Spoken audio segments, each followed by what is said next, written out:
Soalan yang pertama ni berkenaan dengan pilihan pengajian yang sesuai untuk masa depan.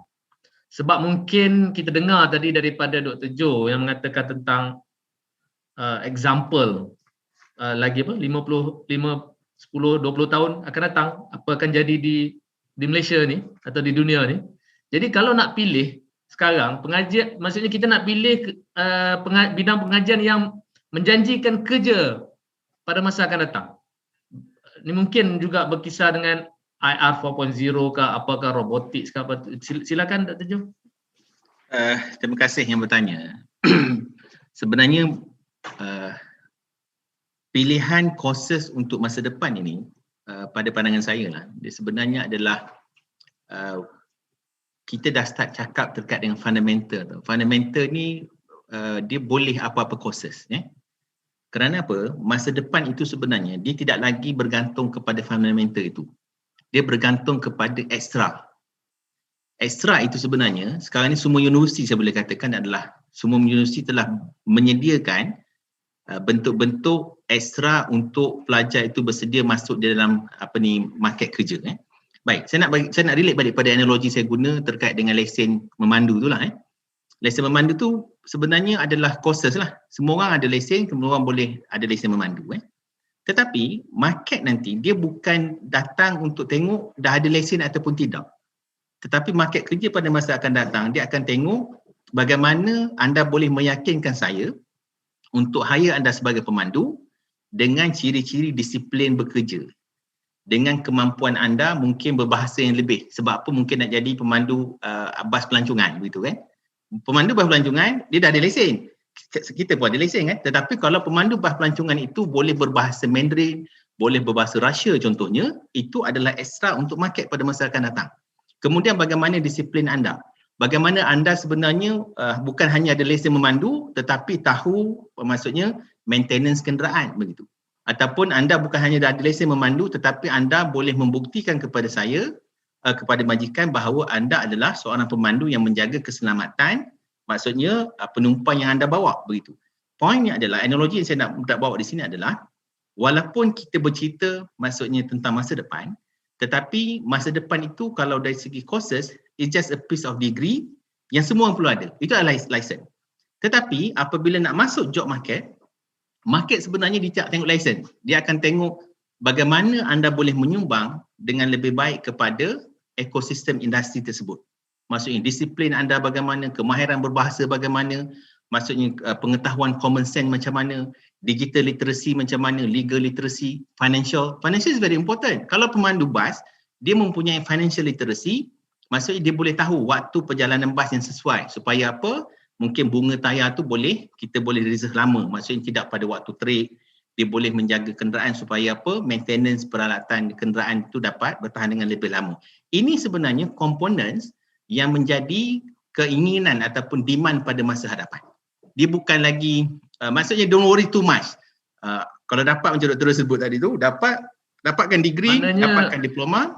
Bukanlah semata-mata kerana bidang yang dipilih. Tidak semestinya. Sebab market demand pada masa akan datang, dia akan melihat sejauh mana maksudnya the future employer itu maksudnya mempunyai ekstra yang boleh rasa belong, bertanggungjawab, amanah. Itu benda yang makin lama makin hilang. Dan saya rasa saya berminat satu Dr. Izwan, bagilah saya sila tak ada hal. Okey. Dekut sangat masa dia. Tak ada hal, okey je. Okey.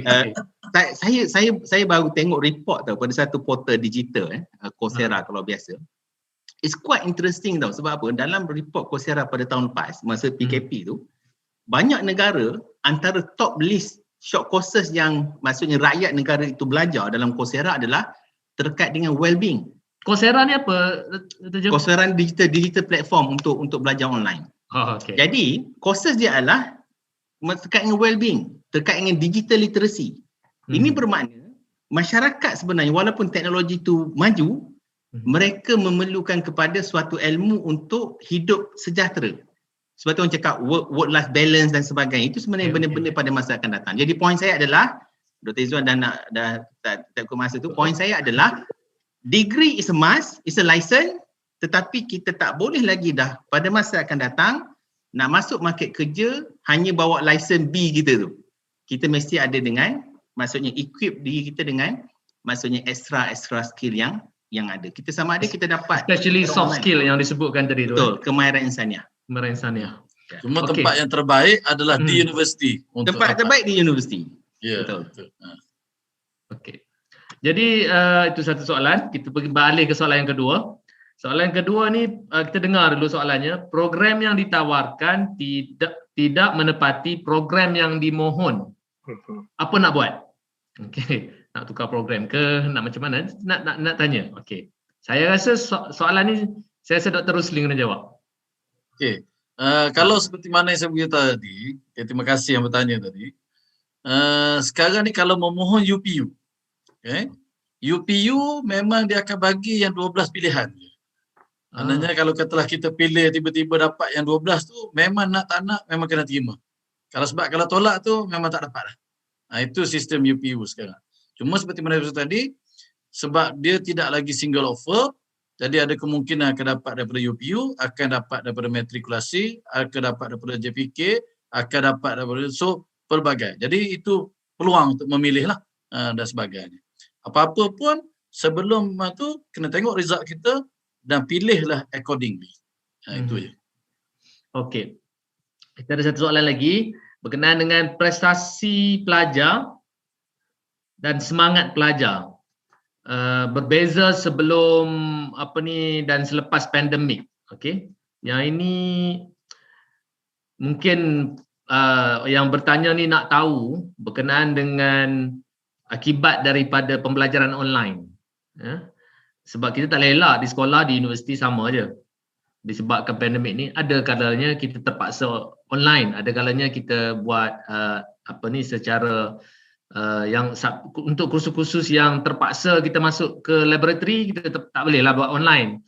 Jadi macam mana dengan prestasi pelajar dan semangat pelajar? Mungkin Cikgu Fadli boleh jawab kot, sebab dia terkait juga, di sekolah pun sama situasinya ni. Okey, sila. Okey, terima kasih pada yang bertanya berkenaan dengan motivasi semangat belajar musim pandemik ini. Tidak dapat kita nafikan bahawa semangat itu berkurang kerana PDPR ataupun belajar di rumah ataupun belajar secara online memang berbeza efeknya dengan belajar secara berdepan. Tak kisah lihat di peringkat mana pun, lebih kurangnya peringkat sekolah dan juga universiti. Namun kita ambil apa yang positif, apa yang kelebihan di zaman belajar secara online ini. Antara kelebihan yang paling besar adalah kita boleh mempunyai guru yang ramai. Ini saya selalu ingatkan pada semua ibu bapa, semua audiens saya, tolong ambil peluang ini. Kita ada guru yang ramai. Bila pandemik ini, semua guru, hampir semua guru lecturer ni dia akan share ilmu mereka, lecturer mereka, kelas mereka secara online. Mereka up di YouTube-nya, di FB-nya, di Twitter-nya, di Telegram-nya. Sangat banyak. Jadi mereka ada pilihan. Contoh, saya seorang pelajar tingkatan 5. Saya nak belajar biologi. Saya boleh belajar dengan guru saya di sekolah. Boleh. Boleh juga ambil di beratus-ratus guru yang share di YouTube. Boleh. Boleh juga cari channel-channel guru, channel-channel mata pelajaran biologi di dalam Telegram. Boleh. Jadi kita ada sangat-sangat banyak pilihan. Tolong ambil pilihan ini dan tolong jangan patah semangat. Jangan patah semangat, jangan rasa susahnya tak. Kita yang menentukan benda itu susah atau payah. Kita yang menentukan set minda kita. Kalau kita ambil yang positif, kita rasa ini satu peluang aku untuk belajar benda baru. Ini satu peluang aku untuk kenali lebih ramai guru. Ini satu peluang aku untuk dapat ilmu dari pelbagai cabang, guru India, Cina, Melayu, macam-macam. Jadi di sini kita akan dapat kelebihan-kelebihan dan di sinilah akan menyuntik motivasi untuk terus belajar dalam musim pandemik ini. Okey, menarik jawapan itu. Betul lah, saya pun baru tersedar. Maknanya kita bila pandemik ni berlaku, dia ada positifnya. Kita ada jangan tengok pada negatif sahaja. Positifnya konten dalam YouTube bertambah dalam kadar yang sangat banyak. Dan kita punya pilihan yang pelbagai. Jadi itu yang kalau dulu mungkin kursus-kursus ini mahal dan hanya boleh didapati hanya secara face to face. Tapi sekarang semua orang share maklumat. Okey, bagus. Terima kasih banyak maklumat tu daripada Cikgu Fazli. Dan soalan yang terakhir. Soalan ni berkenaan dengan program-program bersifat teknikal. Saya tak nampak orang lain dah. Saya nampak apa ni Dr. Zul, macam mana sekarang ni belajar kebanyakan online. Macam mana nak belajar buat wiring? Online boleh tak boleh buat wiring je. Jadi macam mana implikasi terhadap program teknikal ni? Soalan dia. Okay, sila. Terima kasih Dr. Izwan. Semasa pandemik hari itu, memang ini menjadi satu isu besar kepada penyedia-penyedia latihan yang berkonsepkan hands-on, ya, latihan teknikal. Dari segi teori tak ada masalah.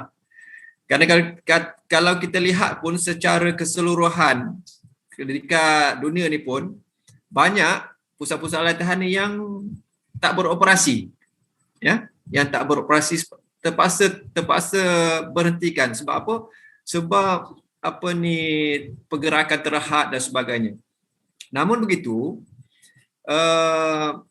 kita di Malaysia, kerajaan telah berusaha untuk menyesuaikan kaedah-kaedah ni supaya dia dapat memberi supaya tak tertinggal, ya.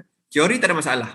Tetapi dari segi bidang-bidang tertentu yang boleh dibuat secara online, yang boleh dibuat melihat kepada video, melihat kepada kita panggil apa tu, simulation dan sebagainya, yang tu boleh diteruskan. Macam bidang-bidang yang mudah untuk kita ambil contoh lah, kita ambil contoh macam nak jahit baju. Okey, macam ni cara dia, tetapi kena buat sendirilah dekat rumah mungkin, ya, ataupun tempat-tempat yang boleh akses, ya.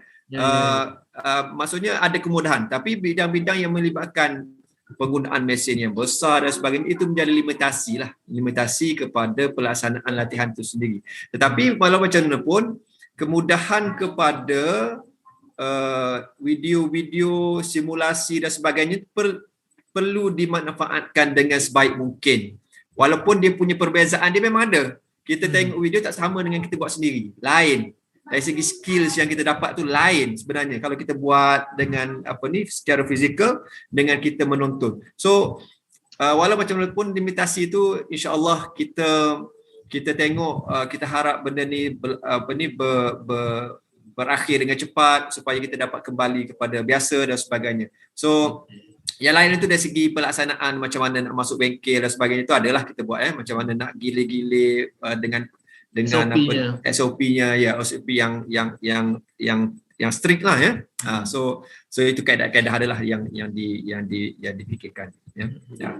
Alhamdulillah. Jadi itulah, sama-samalah kita doa supaya pandemik COVID-19 ni segera berakhir, dan saya ingin menyeru jugalah dalam kesempatan ni semua orang untuk menyokonglah proses vaksinasi ni supaya lebih cepat kita dapat vaksinkan seluruh rakyat kita.